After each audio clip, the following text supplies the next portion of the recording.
Latch the windows, lock the doors, and put the kids to bed. It's time for another episode of Tales from the Garage. Okay, guys, I'm back.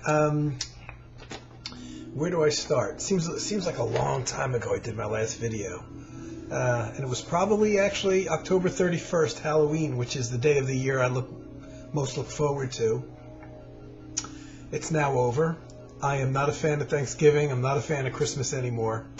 So when Halloween's over, I set my sights on next Halloween. So right now we've got about 11 months and 10 days or so to go till next Halloween. I'm still playing some of my Halloween music. I extend the holiday into November, even though it's late November now. But as you can see on my shelf, I've still got Brainy there, as well as a couple of my Halloween-themed radio show type old albums. Keeping the Halloween spirit alive, as a couple of my buddies do, I know.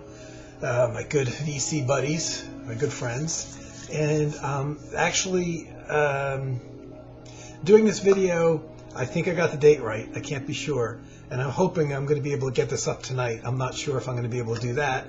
I want to say happy birthday to my really good buddy, who I'm not going to call out by name. I believe today's his birthday, and if it's not, I know I'm damn close to it. So I thought I would do a video because I didn't send him anything for his birthday. So I thought a video, which I don't have a lot to talk about, might make him happy. And like I said, it's been a while. You know, right up to Halloween, I was doing my videos, and I've had... you could probably skip the next few minutes if you want to hear me talk about music. But I've had an unusual time, pretty much starting Halloween morning at about 6 a.m. I got an email from somebody I used to work with, who told me that a mutual friend of ours that we also used to work with had passed away about 3 days before. And, it was kind of upsetting. This mutual friend of mine, of ours, that she told me passed away, I hadn't talked to her for about a year. But this is somebody that I was friends with for 29 years. And even though she had been sick, I didn't expect this. And it was weird. She passed away the day after my birthday. And she was just a few months older than me. So she was 58, and she died literally the day after I turned 58. So there's some weird, funky, odd coincidences there. She lived in a condo in the town right next to my hometown, where I lived until about 4 or 5 years ago. And oddly enough, when my old man moved in with his girlfriend about 7 or 8 years ago, he ended up moving into a condo on the same street where my friend who passed away lived. Now, that's quite a coincidence, especially in this area. Guys, we're right outside New York City. This is a very developed area. Just the fact that he even lived in the same town as my friend who passed away, but on the same street. I mean, there's hundreds of streets. There's hundreds and hundreds of condos in this one town alone. And I mean hundreds of condo buildings, including high-rises. So it was just an odd, coincidental thing with the timing of her passing away, with the fact that I found out about her passing away on my favorite day of the entire year. And then, just a few days after that, my dad fell and broke his hip and has been in the hospital ever since. It's a pretty serious thing when you're 91 years old. And so it's caused me, I haven't been sitting home as much. Day in and day out, I've pretty much been sitting home for the past year since I stopped working in October of last year. And once a week I go do my laundry. Once every 3 weeks I do food shopping. And that's pretty much been the only time I leave the house unless I have a doctor's appointment or something like that. And so suddenly my dad falls, breaks his hip. When you're that old, you don't even know if you're going to make it through the operation to get the replacement hip, which he did. Now he's in a rehab facility, and another odd coincidence, between my dad and this friend of mine that he never even met. He was only in the hospital for about 3 days and they did the hip operation, sent him to a rehabilitation facility on the same street that the hospital's on, which is in the same town where he lived and my friend who passed away. So it's all contained. It's a fairly large city, actually. And where does he go? There's a whole bunch of rehab facilities around, physical rehab facilities. He ends up going to the same rehab facility that my friend was in, the one who passed away, about 2 or 3 years ago when she had one of her multiple operations. And she was in the same rehab facility where I went to visit her several times during the course of her stay there. Now my dad's in the same rehab facility. Just weird. And this is literally days after she passed away. So that was kind of weird. And I don't go to. I generally don't go to funerals. I'm not religious at all. I don't like religion. I almost didn't get. There wasn't a formal funeral, but there was a thing at the gravesite where she was going to be buried, and I wasn't sure if I was going to go. And because she was Catholic, and there's a whole bunch of religious stuff going on, and all this stuff that I don't subscribe to at all. So I definitely felt out of place there, but I did go. And as a result, I saw a couple people that I would not have seen otherwise.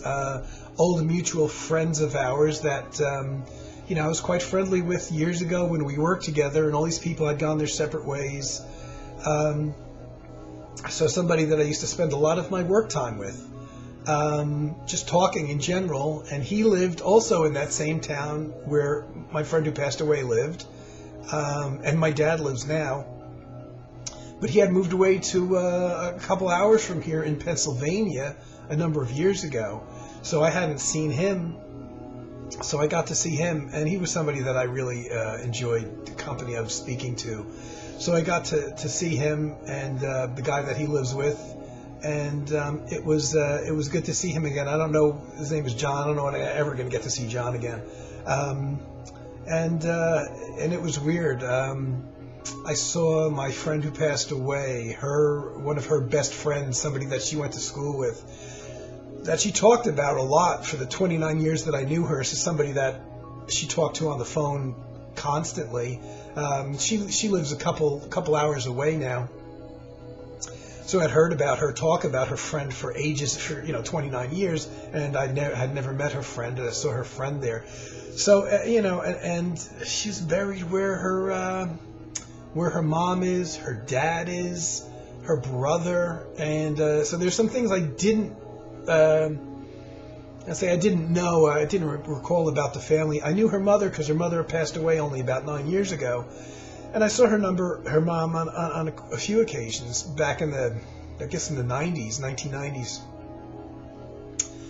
And what I didn't know is that, looking at the dates on the gravestone, that her father only lived to be 45 years old, which is sad. And that she had a brother who only lived to be about 22 years old, and both of them had passed away many years before I ever knew them. I want to say in the 1970s. So, all that kind of was sad, and I didn't know that. I didn't know her dad was so young. I forgot that she even had a brother that passed away so young.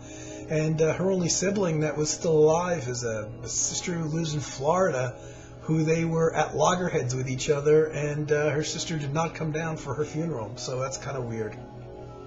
Weird shit, and all that coincidence with her and my dad living close together, and then my dad having the accident days after she passed away, and my dad's in the same rehab facility that she was in. So that's fucking weird stuff, man. That's all I can say about it. So anyway, enough of my personal history, and I've been going now to visit my dad daily, which involves me doing a hell of a lot more leaving the house than I've been doing in the last 14 months. The rehab facility could take me anywhere from just under a half hour to over an hour to get to. This is a heavily trafficked area with people coming and going into New York City from here. So, traffic is, I'm dealing with areas where probably 500,000 cars pass through on a daily basis, or damn close to it. Traffic I hit, a lot coming home at night. Now it gets dark real early here now, and one of the nice side effects, at least for me, of it getting dark early is if I know where I'm driving, I don't mind driving at night in the darkness. And people in the VC are probably going to understand this, even if they don't think the same way. There's something special about listening to music or audio in your car when it's dark. It's almost like you're creating this cave, like you're in a darkened room at home and you're listening to whatever you choose to listen to. In the daytime, I guess the distractions of visually being able to see all over the place might make the audio experience a little less intense. But at night, when you just got your eyes on the road and the lights of the car ahead of you, and that's about all you can see, there's something special about that.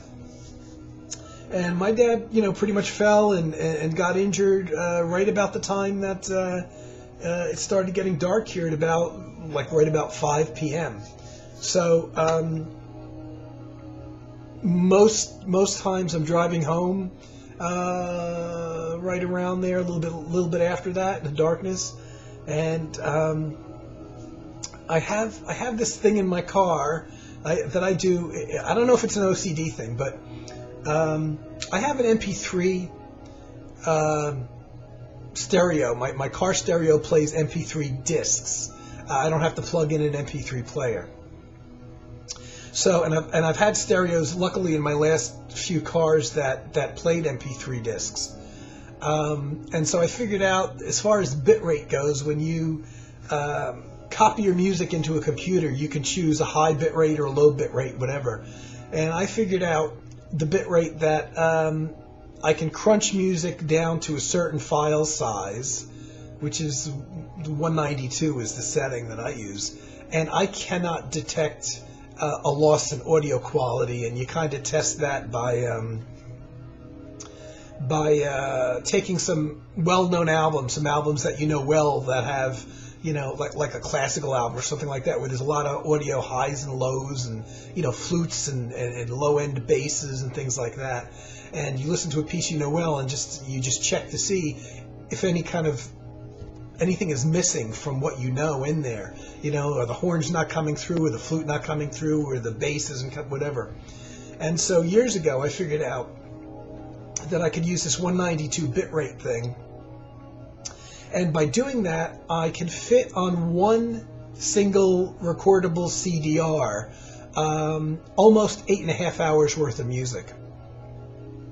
So to me, what I do at the first day of every month, I select a new MP3 disc to play in my car, and I put it in my car, and I play it for the whole month. Now, the way that I've been going, the minor amount of driving that I've been doing lately, in the course of a month, I've got about 8 to 8.5 hours on each one of these discs. I am not even getting, by the time the month ends, I haven't even been getting to the 3-hour point on these discs. I'm not even getting to the middle of these discs, because the only driving I'm doing is to the grocery store, to do my laundry once a week, to go food shopping once every 3 weeks maybe. If I got a doctor's appointment, those are probably nearby. So the amount of time I spend in the car has been quite small. Very little time. It's a total of maybe 3 hours a month total. So I'm not even getting halfway through these discs. Well, now since my dad's been injured and he wants company every day, and I've been driving to the rehab facility every day and hitting this traffic, I put in a disc back on November 1st. And it was probably a good choice. This time, instead of music, I chose an audiobook. And I think I showed this on my audiobooks collection, but I'm not sure, about Syd Barrett, A Very Irregular Head, which was a book that was put into the life of Syd Barrett. And this is unabridged. And they don't do this anymore. When they put these things on audio disc, when you talk about a big long book, nowadays, if they offer them at all on disc, they've been putting them on to MP3 discs and not regular audio discs. So this one goes back probably about 10 years or so ago. And at this point, they were still putting them on regular audio discs.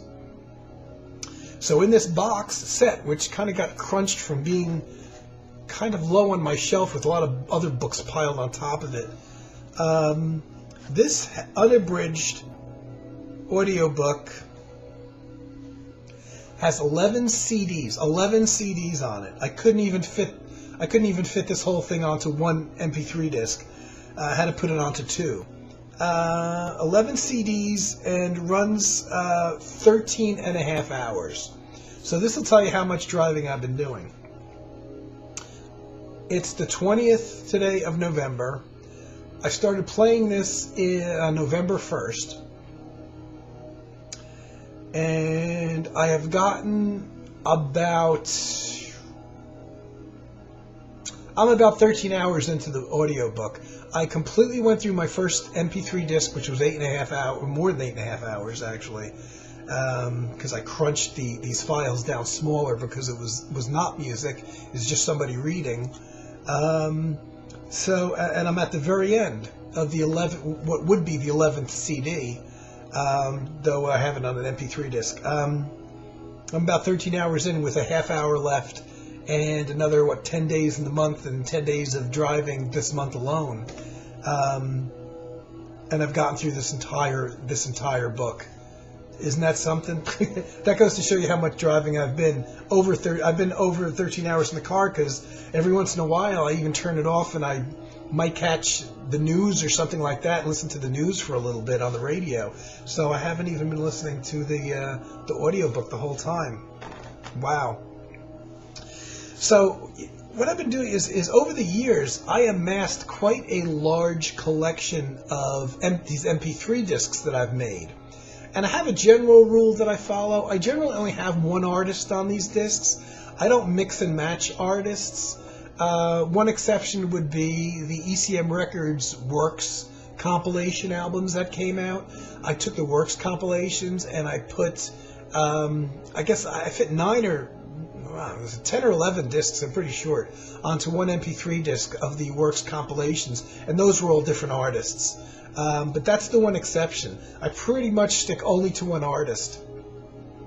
And over the years, I've made dozens and dozens, maybe 100 of these MP3 discs. All of them are in the 8-hour range, and I have now lost most of them. I had them in those little portable things that you slide the CDs into, these little cases that, you can bring them in your car.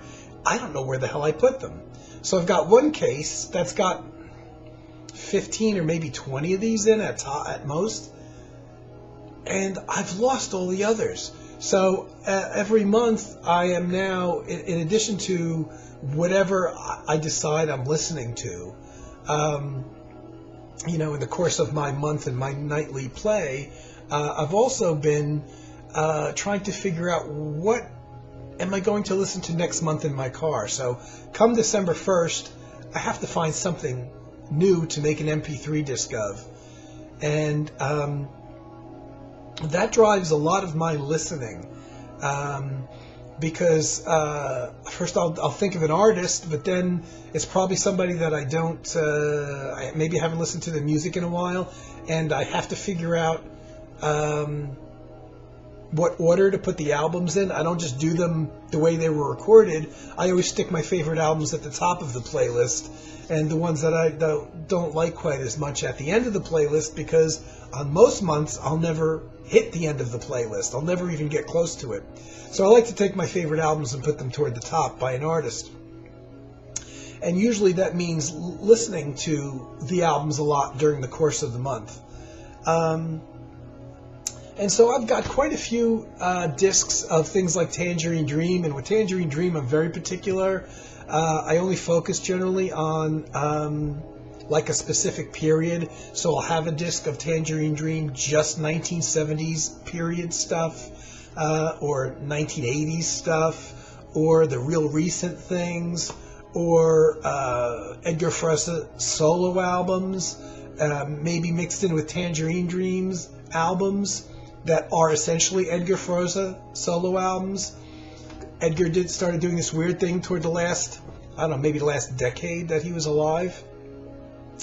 And some of the Tangerine Dream albums that came out consist of him entirely playing and writing all of the music.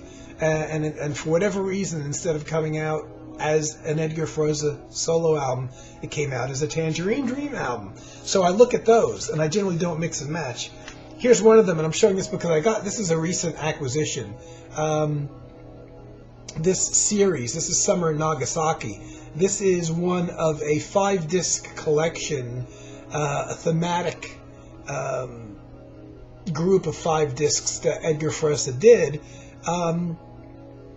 And he recorded them not necessarily back to back, but over the course of several years. These discs, and the other one is Springtime in Nagasaki or whatever, I forget. The Wintertime in Hiroshima is another one. The last one is called The Endless Season.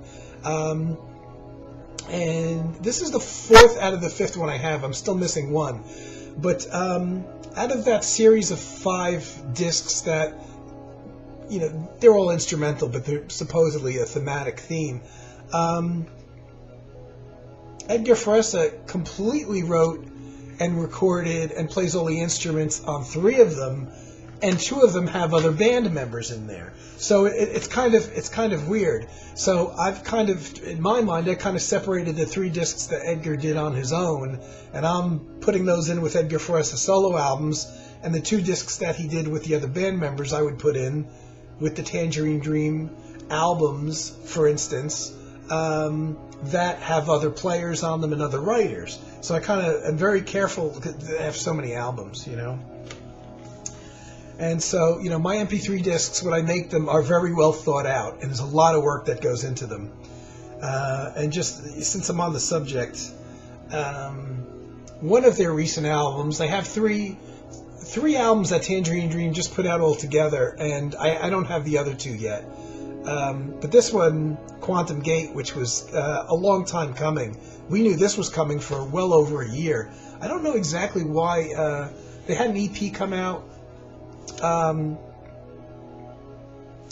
and called Quantum something or other. I forget the name now.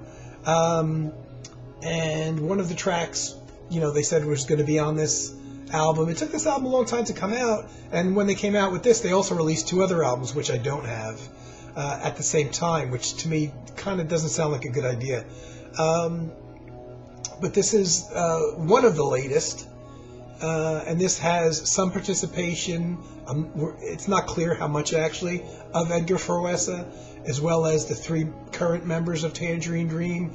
It's not clear if Edgar's ideas, they're using are actual little sketches or little things that he wrote, and recorded in the computer, and they took those files and they added to them, or whether it was just music ideas that he sketched out. It's not sure. It's not really mentioned in here how what specifically they used, but I think he's credited with some guitar as well, which obviously he would have had to play.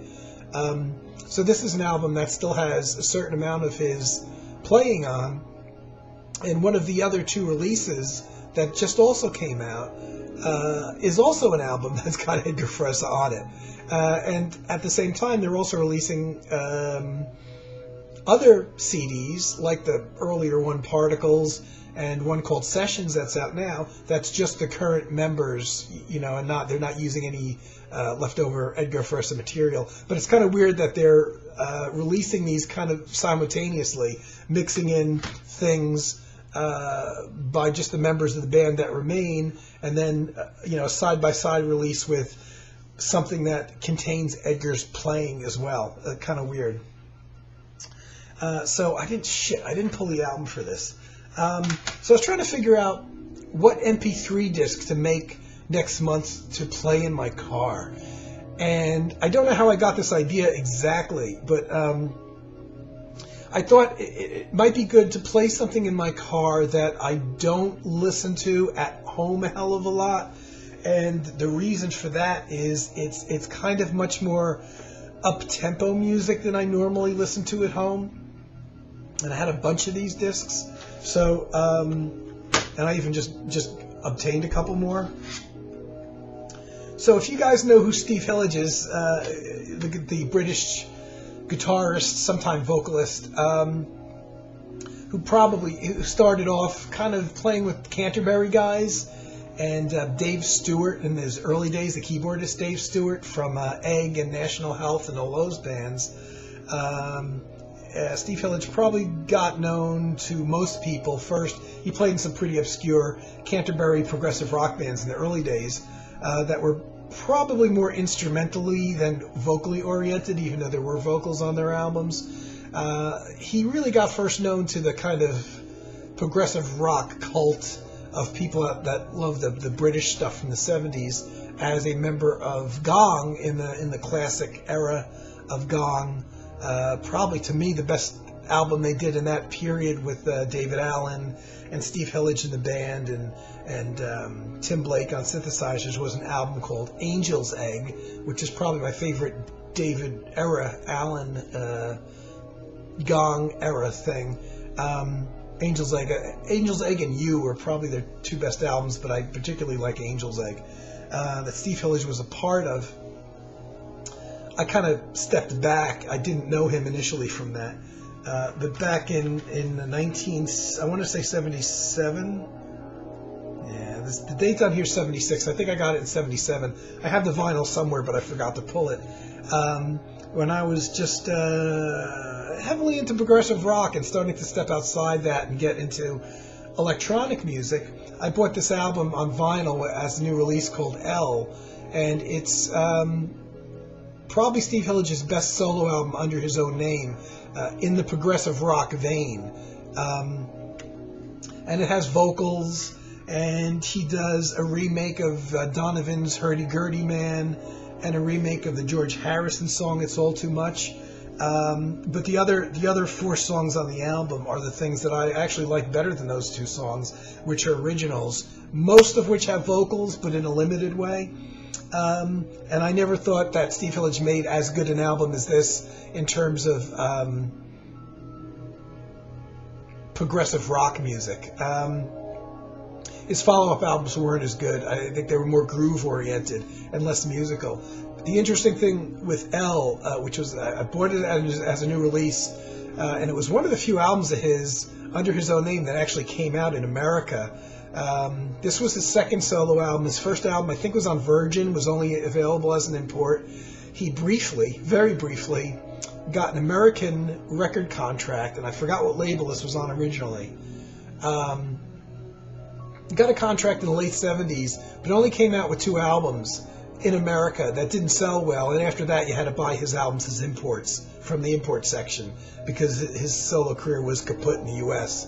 And of course this was all in the punk era, and punk was not really commercially viable in the late 70s, but the record labels were kind of starting to sign bands more in that type of thing, and certainly New Wave, which came along right after that, and not so much in the progressive rock vein. The interesting thing with this album, for me, to this day, my favorite track on it is pretty much one long instrumental with just a little bit of vocals on it. It goes on for about 11 minutes.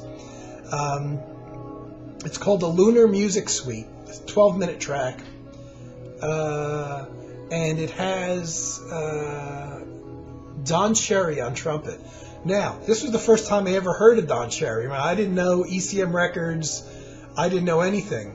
And this is one of the things that got me looking into ECM Records, was hearing this wacky solo that Don Cherry did. And until this point, and here's the interesting thing, until I heard this on this album, in the context of this very electronic, synthesized album, you had acoustic drums, but very processed sounding electric guitars, electric bass, tons and tons of synthesizers. Even the vocals have phasing on them, so the vocals sound electronic. The guitar is very processed sounding, and in the heart of this big instrumental piece, all of a sudden comes this really far out trumpet solo, and I had zero interest in horns at this point. I didn't really care so much to hear a saxophone or trumpet or anything. My experience with them was pretty minimal. Most of the progressive rock bands that I listened to at this time did not have horns in them. Gong did, but I ended up buying the Gong albums after I got this. And so most of the things I heard with horns were bands like Chicago, where the horns are just an accentuation. They're not soloing. There are these very tight charts written, and it's more of a rhythmic thing that they do than anything else. Like Earth, Wind and Fire and Chicago and bands like that, even like the James Brown horn sections. It's almost the horns are more of a percussive element, and they never soloed, almost never soloed. So I paid very little attention to horns, and I heard the solo, and it's just something I kept on playing it over and over and over again. And the weird thing is, the solo musically is just wacky. It's completely out of key. I don't think Don Cherry knows what key the music's in, and he's just doing these sounds on the trumpet. So, like, if you played it for a trumpet player, they would say, this guy doesn't know how the hell to play trumpet. And yet, there's something so perfect about it.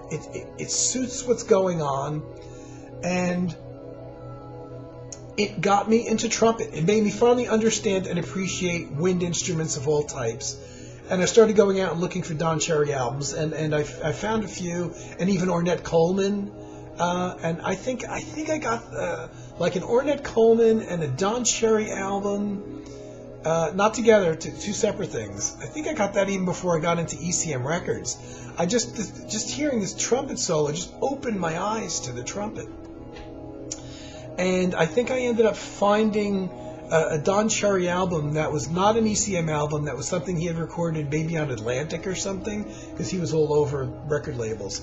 And then, a while later, I discovered El Corazon, I think it's called, the duet album he did with Ed Blackwell on drums, and Mew Parts 1 and 2, which are old. I think it's on Actuel Records, which was another set of duets that Don Cherry did with Ed Blackwell. And those intrigued me because they're just two people in the studio, and I love duet things like that.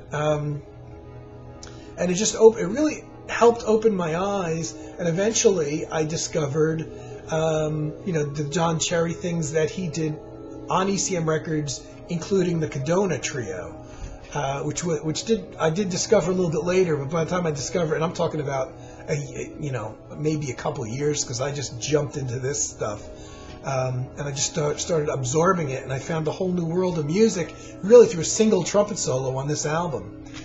So I decided, I followed Steve Hillage for a few years, but his solo albums and the progressive rock thing were kind of getting very commercial, and like funky and groove oriented, and the writing wasn't as good as, what's on that L album, which I still like. I can still listen to that one. I don't listen to many of his other solo albums, with one exception.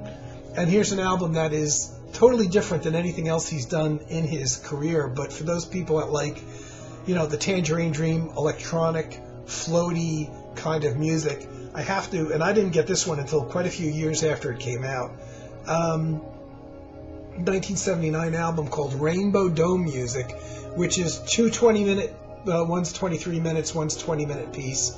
It originally came out on album, so one song per side, and it's just electric guitar and synthesizers. There's no bass, no drums, no drum machines or anything, just a very kind of floaty, electronic, two long pieces. He never did anything else quite like this.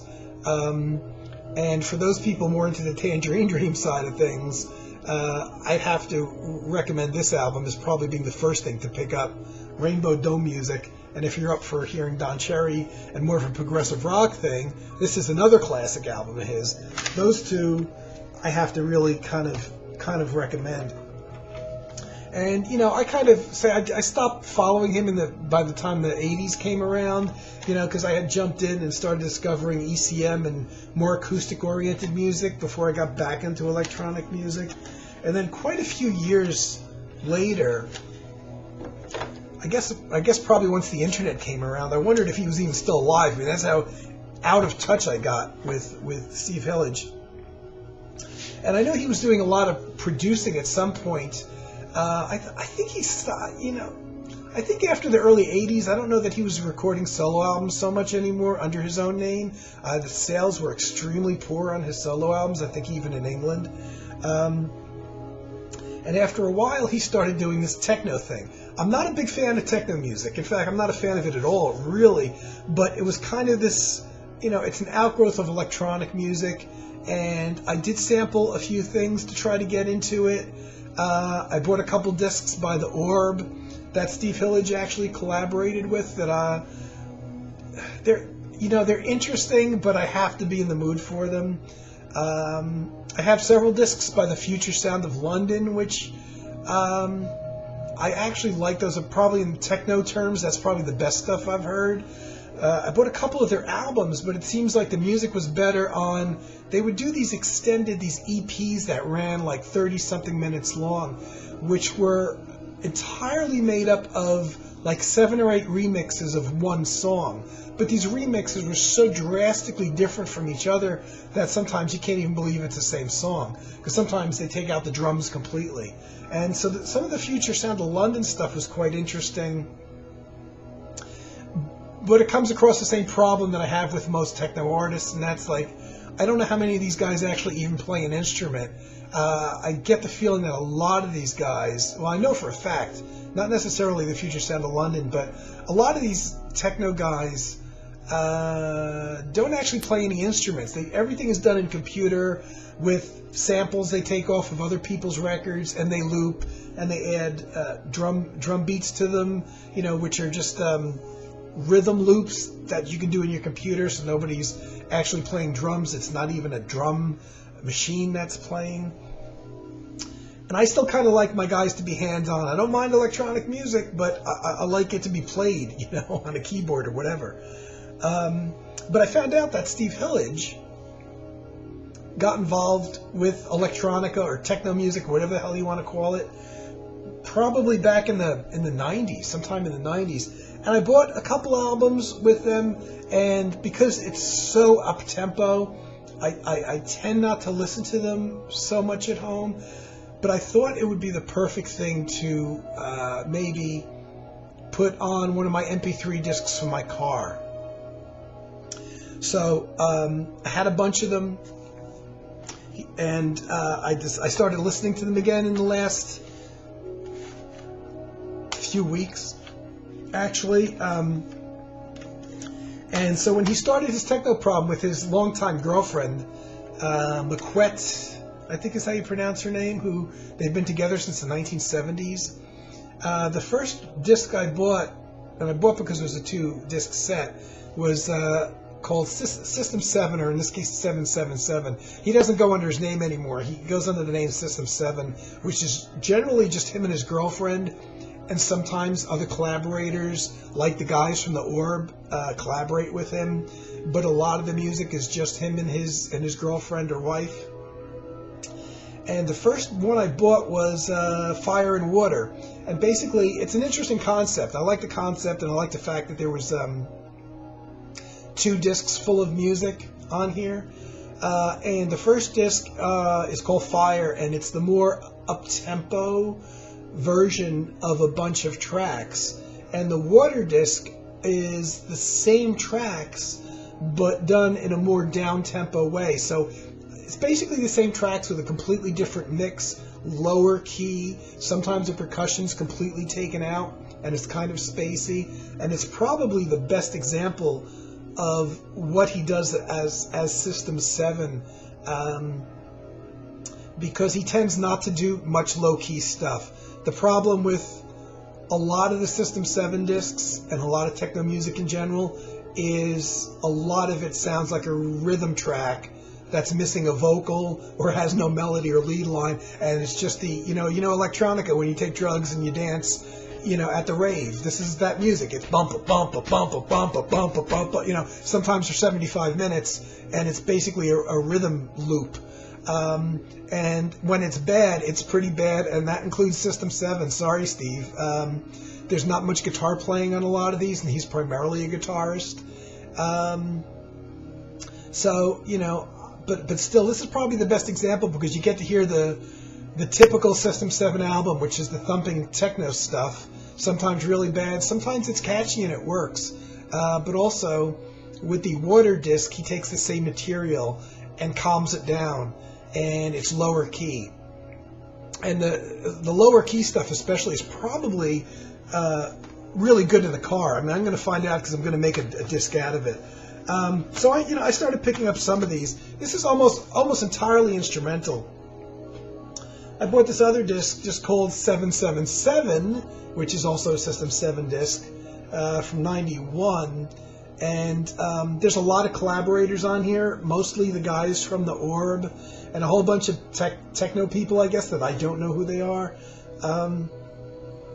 But this one is a rare example of an album. There's a lot of typical techno stuff on here, but this one actually has several vocal songs, and even there's a guy rapping in a couple places. And some other guys singing. It's not Steve Hillage singing, oddly enough, or his girlfriend, but they have guests that do the occasional vocal. So this is a little bit different because most of their albums don't have any singing. So it's weird to hear a vocal song, and especially because if I heard vocals in one of these albums, I was kind of expecting it to be Steve and his girlfriend, and it's not. They have guests doing the vocals and the rap. So that one's interesting for that reason, but there's a lot of the thumping techno stuff that is basically a rhythm,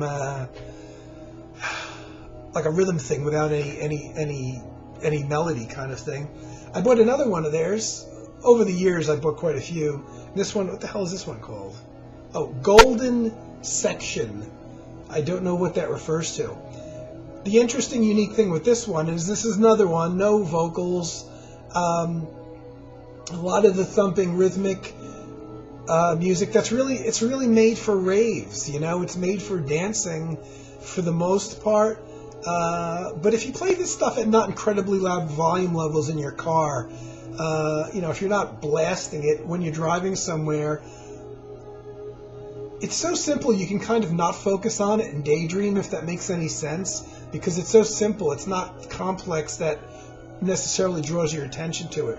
The interesting thing with this album is they must have gotten hold of the original master tapes of the L album, and that great trumpet solo that Don Cherry does on the Lunar Music Suite. They took that trumpet solo because by the time this came out, Don Cherry had passed away. But they isolated the trumpet solo and built an entire new track around it that's nothing like the Lunar Music Suite that Don Cherry originally played on. So now that same note for note, same Don Cherry trumpet solo is broken up and appears in various spots on a track called, I think it's a track called Don Corleone. I'm pretty sure that's a track that they do it on. And it's a techno track with the same trumpet solo. It's not manipulated, it's not speeded up or down, but it is chopped up, and it's not, so there's, some phrasing of the original solo, and then maybe some music, and they stop the solo playing, and then they pick up where the solo left off. Very interesting to hear. You wouldn't know that this was recorded, that the trumpet was recorded for an entirely different track, entirely different rhythm and music. It's not evident. It really does sound like, somebody came in and blew that funky, weird, odd solo over this techno track. But it's not. It's note for note, that same track that turned me on to not only Don Cherry, but wind and horn music in general. So it's interesting from that point of view, but the track itself is not nearly as good as the original Lunar Music Suite track from the L album. But it's just interesting to hear somebody do that. I got some other, got a couple other, I don't have by any means, I don't know if my brain could take all of the System 7 albums out there. One called Encanto. This one I just got recently. When the hell? I can't even tell what year this one's from. I want to say it's probably the late 90s, early 2000s. There's no fucking date on it.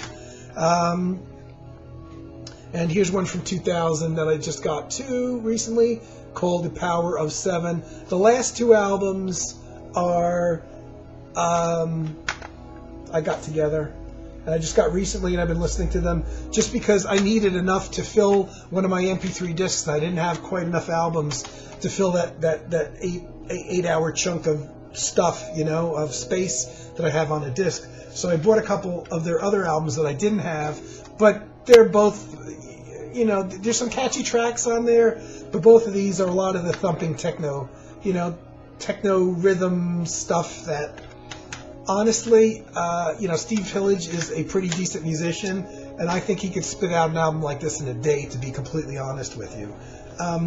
But an interesting kind of side project, and not one that's really different.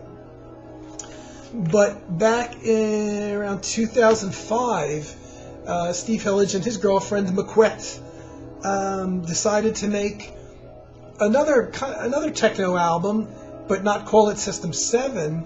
It's called Mirror System, and this is a slightly mellower, less techno thumping and more keyboard textures and more low-key version, maybe a little bit more melodic with a bit more guitar playing on it. So they call this Mirror System, and it's just the two of them. I don't think there's any guests involved. But it really is just like a really good but more laid-back, more textural System 7 album. And this is better than any of the System 7 albums I've heard. This is really good. They didn't do another Mirror System album. They kept on putting out System 7 albums. And by the time they put out their second Mirror System album, that album, I recommend, this would probably be the third recommendation I have for a Steve Hillage disc, after the L album and the Rainbow Dome Music album is the Mirror System album. You get a little bit of the techno thump, but not real aggressive. It doesn't sound necessarily like it's a dance album, even though there's rhythms there. It's a little bit more laid back, like I said, more textural, more guitar playing, more keyboards.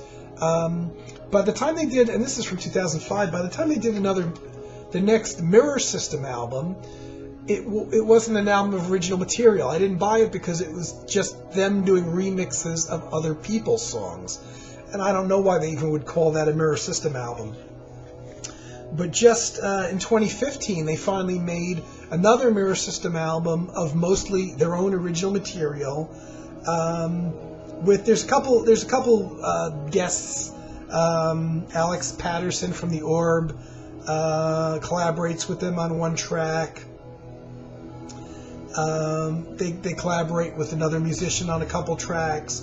But 8 out of the 9 tracks on their next album of original material from 10 years on, 2015, came out under the Mirror System name, is called Endport, and this is their most recent album. It's only the third album that they made under the Mirror System name, and only the second one of really original material. For some reason, they throw one remix on here of somebody else's song. I don't know why. They just remix somebody else's song, and I don't know why they stick it on their own album. I don't know the original, so I don't know how much of the original is retained and how much changed it is by Steve and Maquette's involvement. But 8 out of the 9 tracks are original tracks, and this is very good. It's not up there with that first Mirror System album, which is called Mirror System. I thought there was a title to it, but it's just called Mirror System. But I will say, the 2 Mirror System albums of original material, including this one, this isn't as good as the first one, but it's still better than the other System 7 albums.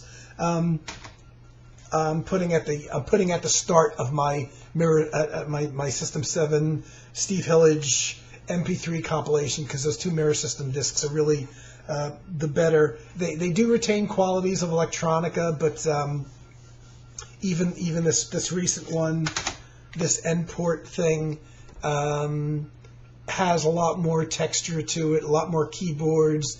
It's a bit more musical, the stuff that's going on, a bit more guitar playing, and it's not just thumping techno stuff. It's a little more laid back. So I really thought this was going to be a 15-minute video, and this is hardly the first time I've said that and done that. But and by the way, it's pretty cold in here. I know I said I'm going to try in November. I doubt that it's going to go into December to get out here and do a video whenever it's warmer. It's not one of the warmer days. Well, it kind of we had a period of it being relatively warm about a week or so ago, but with all the running back and forth to the hospital and stuff like that, I didn't really get to do a video. And now it's starting to get cold again, so it doesn't show in the video. You don't quite see my breath yet, but we're getting there. So I don't know how long I'm going to be able to hold out in the garage for this year. So at some point I'm going to be doing videos back inside. But for now I'm just sitting here freezing my nether regions off. I'm going to, if I can think of something to do a video on, and we get any more warm days in November, I will do so. So I didn't intend to go on this long about stuff that people really probably don't want to hear about. But I did. So hope everybody's doing well. I just want to say happy birthday to my good buddy. And, I'll be back. And I'm not going to do vinyl pulls now because the video's so long. But I will come back. If we get a warm day, I'll come back and maybe just do a video entirely of me randomly pulling albums out from there because I don't really know what else I can talk about. Okay, I will be back sooner than later, hopefully, guys. Hope everyone's doing well. Take care.